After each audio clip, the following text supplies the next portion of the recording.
जय गुरु जी, जय भोलेनाथ की। आज हम बात करेंगे भंडारे का भोजन खाना चाहिए या नहीं खाना चाहिए। तो क्या करें।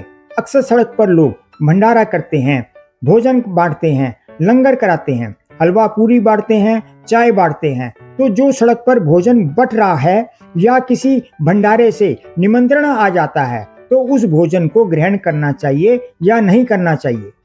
धर्म शास्त्रों के अनुसार जो विरक्त हैं, भगवत आश्रित हैं, साधु जन हैं, वो चाहे भिक्षा से पेट भरें या भंडारे से। ऐसे ही जो निर्धन है या विकलांग है, जो काम नहीं कर सकता, दूसरे पर आश्रित है, ऐसे व्यक्ति भिक्षावृत्ति स्वीकार करते हैं। ऐसे लोगों को भंडारे के माध्यम से भोजन कराने से पुण्य मिलता है, घर में सुख समृद्धि आती है। अक्सर आप देखते होंगे गली मोहल्लों में लोग शिविर लगाकर भंडारा कर गरीबों को, साधु आदि व्यक्तियों को भोजन करवा रहे होते हैं। बहुत से लोग ऐसे होते हैं जो वहां से गुजरते हुए इन शिविरों में जाकर भोजन कर लेते हैं। तो जान लीजिए, अगर सब कुछ होने के बावजूद भी आप उस भोजन को मुफ्त में ग्रहण करते हैं तो आपका पुण्य क्षीण होगा, नष्ट होगा, क्योंकि आप जरूरतमंद नहीं हैं। क्या होता है, शास्त्रों के अनुसार जब कोई साधु सन्यासी भगवत आश्रित भजनानंद जन जो भगवान के आश्रित हैं, उनके भजन कीर्तन में लगे हुए हैं, नाम जप में लगे हुए हैं, तो वे जन कल्याण हेतु पहले से ही नाम जप में लगे हैं। तो जब वे उस भंडारे का भोजन या भिक्षा आदि से अपने भोजन का प्रबंध करते हैं तो उसके बदले में वे अपने अर्जित पुण्यों को आशीर्वाद के रूप में जल कल्याण में लगाते हैं। तो अगर आप गृहस्थ हैं और आप देख रहे हैं कि पड़ोस में भंडारा हो रहा है, आप कमाते हैं, अपने पैसों से अपने खाने पीने का प्रबंध कर सकते हैं, तो अगर आप वहां से निकल रहे हैं तो आप उसे प्रणाम कर आगे निकल सकते हैं। अगर कोई सक्षम व्यक्ति भंडारे में भोजन करता है तो इसे अनुचित बताया गया है, क्योंकि भंडारा उन लोगों के पेट भरने के लिए होता है जो निर्धन है। अगर कोई सक्षम व्यक्ति भंडारे में भोजन करता है तो उसके जीवन में असफलता का दौर शुरू हो जाता है। उस व्यक्ति को धन की कमी आने लगती है, व्यापार में दिक्कत आने लगती है। दूसरे का भोजन खाने से पुण्य लाभ उनको मिलेगा। कई बार क्या होता है, किसी ने कोई मन्नत मांगी होती है कि फला काम हो जाएगा तो भंडारा करेंगे, या किसी ने बेईमानी से कुछ धन कमा लिया तो वे सोचते हैं कि कुछ दान पुण्य भंडारा करके अपने पापों का प्रायश्चित कर लिया जाए। ऐसा सभी व्यक्ति नहीं करते, पर हम जो कोई भी करता है उसकी बात कर रहे हैं। ऐसा नहीं है, कुछ व्यक्ति अपनी श्रद्धा से भी भंडारे में अपना योगदान करते हैं।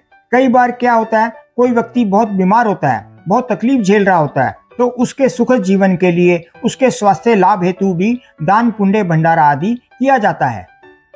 आप ये समझिए, ये संसार है, यहाँ आप जो भी कर्म करते हैं, अच्छा या बुरा, प्रकृति आपको जरूर लौटाती है। कोई भी कर्म निष्फल नहीं है। मानिए एक व्यक्ति के सिर पर 1 किलो का वजन रखा है, तो जब उस 1 किलो का वजन विभाजित करके 100 व्यक्तियों के सिर पर रख दिया जाए तो हर व्यक्ति के सिर पर कितना वजन आएगा। तो ऐसे ही जब किसी को कोई दुख तकलीफ है तो जब वह दान पुण्य भंडारा आदि करता है तो उसके दुख तकलीफ, उसके पाप सैकड़ों हजारों लोगों में बढ़ जाते हैं, किसी को पता भी नहीं चलता।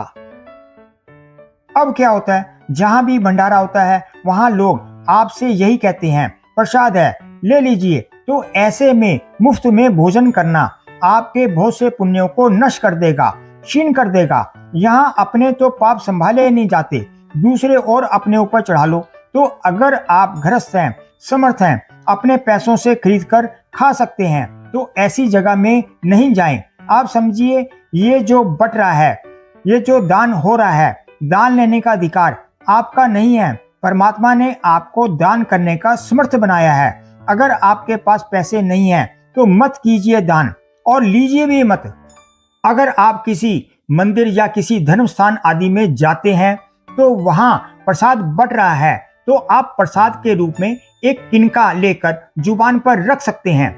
अगर ऐसे धर्म स्थलों पर या किसी भंडारे में आपको भोजन करना ही पड़े तो वहां कुछ ना कुछ यथाशक्ति कुछ धनराशि, चाहे 10 रुपए हो या 100 रुपए, दान के रूप में अवश्य अर्पित करें, या कोई आटा, चावल, चीनी, कोई सब्जी, जो भी जिस सामग्री की वहां जरूरत हो उसमें अपना योगदान अवश्य करें, जिससे आपके पुण्य नष्ट न हो।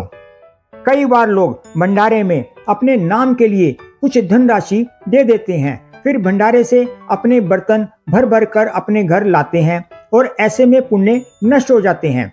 ऐसा किसी गरीब या जरूरतमंद के हिस्से को हड़पने के समान माना गया है। वहां से उतना ही प्रसाद की तरह लेना चाहिए जिससे आपके पुण्य क्षीण ना हो।